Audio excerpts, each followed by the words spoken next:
Gold, trusted gold buyers. మీరు తాకట్టు పెట్టిన బంగారాన్ని విడిపించి ఈ రోజు ఉన్న మార్కెట్ ధరకు కొనబడను. యాక్చువల్గా మీరే కాదు, అక్కడ నిర్మాతలు కూడా లేరు.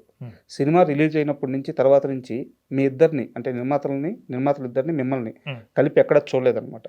మీ మధ్య టర్మ్స్ బాగానే ఉన్నాయా? Why do even ask that? అంటే సరే పోనీ దానికంటే ముందు మీరు ఎక్కడ చూసారా మమ్మల్ని? ప్రీ రిలీజ్ ఈవెంట్ పక్కన పెడితే అంతే. దాన్ని వాళ్ళు ఎంత పెద్ద ప్రొడ్యూసర్లు అంటే మామూలుగానే వాళ్ళకి ఎక్కడ కనపడరు. ఓకే, నేను ప్రీ రిలీజ్ ఈవెంట్లో కూడా నేను అదే చెప్పా. అంటే తర్వాత నాతో ఎక్కడ వాళ్ళు కనపడలేదంటే నా ప్రశ్న, ముందు ఎక్కడ కనపడ్డారు మీకు? ఎక్కడా లేరు వాళ్ళు మామూలుగా. అంటే నాకు ఇదంతా జరిగాక నేను ఇంటికి వెళ్ళాక నాకు రవి గారు ఫోన్ చేశారు.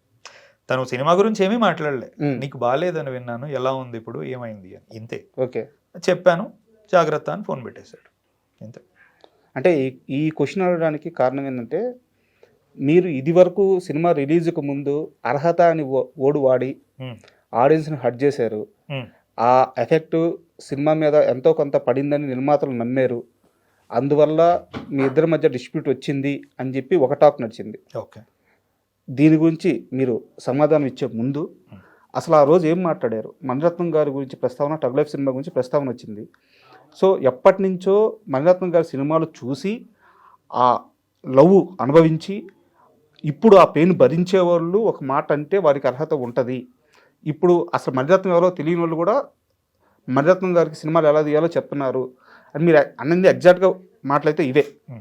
ఎందుకు అది రాంగ్గా పోర్ట్రేట్ అయింది? తర్వాత మీరు ఎందుకు అనవసరంగా ఈ మాట వాడిన ఏమైనా బాధపడ్డారా?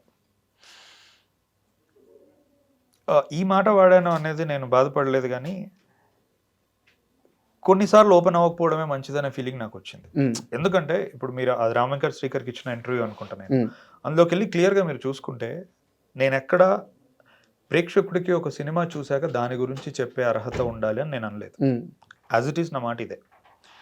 అంటే ఒక 40 సంవత్సరాలు సౌత్ ఇండియన్ సినిమాకి ఎంతో కృషి చేసిన ఒక వ్యక్తిని మీరు సినిమాలు తీయడం నువ్వు ఆపేయి, ఇంకా నువ్వు ఇంటికి వెళ్ళిపో, నువ్వు సినిమాలు తీయొద్దురా నాయన అనడానికి ఒకటి మనకేం హక్కు ఉంది అనేదాన్ని నేను ఒకసారి అర్హత చూసుకోండి అన్నాను. ఆ మాట అనడానికన్నా నేను, నువ్వు సినిమా చూసాక నువ్వు తిడతావో, ఇంకోటి ఇస్తావో, ఖండిస్తావో, నువ్వు చేసుకో, నువ్వు పెట్టిన డబ్బులకి నువ్వు మహా అయితే ఏమనగలుగుతావు? ఒరే నీ సినిమాలకు నేను రానురా బాబు అని. నువ్వు సినిమాలు తీయొద్దనే హక్కు నీకు ఎక్కడిది? ఆ మాట అయితే అనకూడదు అనే హక్కు లేదు. అది ఇప్పుడు నేను దానికి ఏమన్నాను, నేను అలాంటి ఒక మాట అనాల్సి వచ్చినప్పుడు నేను అర్హత ఎత్తుక్కుంటా అన్నా. ఇది ఎవరో ఒక వ్యక్తి తీసి ముక్కలు ముక్కలుగా కోసి చాలా సెలెక్టివ్ గా అక్కడ ప్రజెంట్ చేసినప్పుడు తెలియని వాళ్ళు, ఆబ్వియస్లీ చాలా మందికి మనం తెలియదు, సినిమా తెలియదు, వాడు ఏదో ఎమోషన్ లో తమ్నైల్ చూసి ఓపెన్ చేస్తాడు. ఆడియన్స్ కి అర్హత ఉందా అంటే ప్రతి ఒక్కడు ఆడియనే కాబట్టి ఇదేంటి మన గురించి అన్నాడా అని వాడు ఓపెన్ చేస్తాడు. ఓపెన్ చేసినప్పుడు ముక్కలు ముక్కలే ప్రజెంట్ చేశారు, పూర్తిగా ప్రజెంట్ చేయలేదు.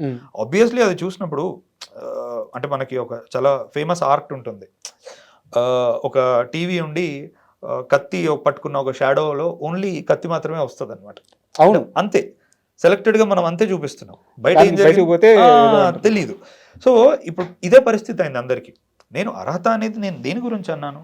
ఆబ్వియస్లీ అంటే ఉదాహరణకు చెప్తాను, ఇప్పుడు అజ్ఞాతవాసి అనే సినిమా పోయినప్పుడు ఫ్యాన్స్ అయినా ఇంకొకరైనా త్రివిక్రమ్ గారిని ఇదే మాట అంటే, నువ్వు సినిమాలు తీయడం ఆపే ఇంకా అంటే ఎవరైనా ఎలా యాక్సెప్ట్ చేస్తారు? అంటే ఈరోజు తెలుగు భాష, తెలుగు డైలాగ్ని తను ఒక 15 years తన భుజాల మీద మోసి అసలు ఆర్ట్ ఆఫ్ డైలాగ్ రైటింగ్ అంటే ఏంటి అని సాధారణ ప్రేక్షకుడు అప్రిషియేట్ చేసేలా చేశాడు అతను. ఫ్లాపు, హిట్టు, సినిమా బాగుండడం బాగుండకపోవడం అతీతం, ఎన్నో ఫ్యాక్టర్స్ ఉంటాయి వీటికి. నేను అది మాట్లాడినా, క్లియర్ కట్గా నేను అన్నది అది. అంటే ఒక వ్యక్తి గొంతు పిసుకుతూ అతను కళాకారుడే కాదు, నీ లోపల నుంచి స్పందించే కళ ఆపేయి, తీయకు ఇంక నువ్వు అని అనే హక్కు, అర్హత మనకుందా? ఆ మాట అనాలంటే అర్హత ఉండాలి అన్న. దాన్ని ఆ సదరు ఎవరైతే నాతో ఉన్నాడో రామ్ చాలా క్లియర్గా, అంటే ఎప్పటి నుంచో ఉన్న వాళ్ళకి అనొచ్చా అంటే లీనియన్స్ తీసుకుని నేనేమన్నాను, ఇప్పుడు ఉదాహరణకి మన ఇంట్లో మనం నాన్న తిడితే పడతాం, బయట ఇంకోటంటే మనం పడం, ఇద్దరు మనుషులే. ఇక్కడ మనకు ఒక బాండ్ ఉంది మన నాన్నతో, అవును, కష్ట నష్టాలు మనకు తెలుసు కాబట్టి ఒక టాలరెన్స్ ఉంటుంది మనకి. ఆ మాటలో నేను అన్నా, ఓకే 40 సంవత్సరాల నుంచి మీ ప్రేమ మీదంతా అతనికి ఇస్తారు కాబట్టి వాళ్ళు అనొచ్చు అన్నా నేను. అంటే దాన్ని మీరు చూసుకుంటే అందులో చాలా క్లియర్గా నేను అక్కడే ఎస్టాబ్లిష్ చేసేసా. ఇంకొకటి, చాలామంది ఆడియన్సే వచ్చి కింద కమెంట్లు చేస్తున్నారు, అతను అన్నది ఇది కాదు, అతను అన్నది ఇది కాదు, అతను అన్నది ఇది కాదు. నేను చెప్పుకోవాల్సిన పరిస్థితి లేదు. అంటే ఒక 100 మంది నా తరపున తను అన్నది ఇది కాదు అంటేనే నేను ఎవరికి నిజంగా ఎక్స్ప్లెయిన్ చేసుకోవాల్సిన పని లేదు. నేను అందుకే ఈ రోజు మీరు తీసేంత వరకు నేను ఎక్కడ ఒక రైటింగ్లో కూడా నేను పెట్టలేదు. అవును.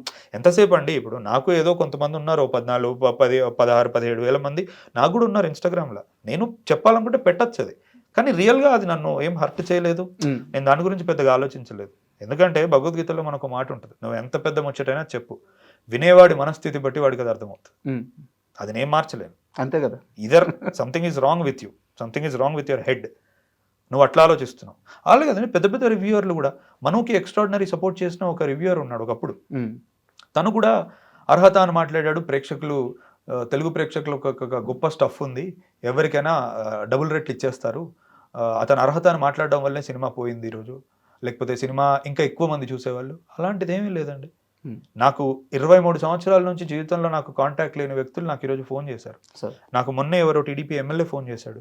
అంటే ఎక్కడెక్కడి నుంచో ఎవరెవరు చేస్తున్నారు, డైరెక్టర్లు చేశారు, ప్రొడ్యూసర్లు చేశారు.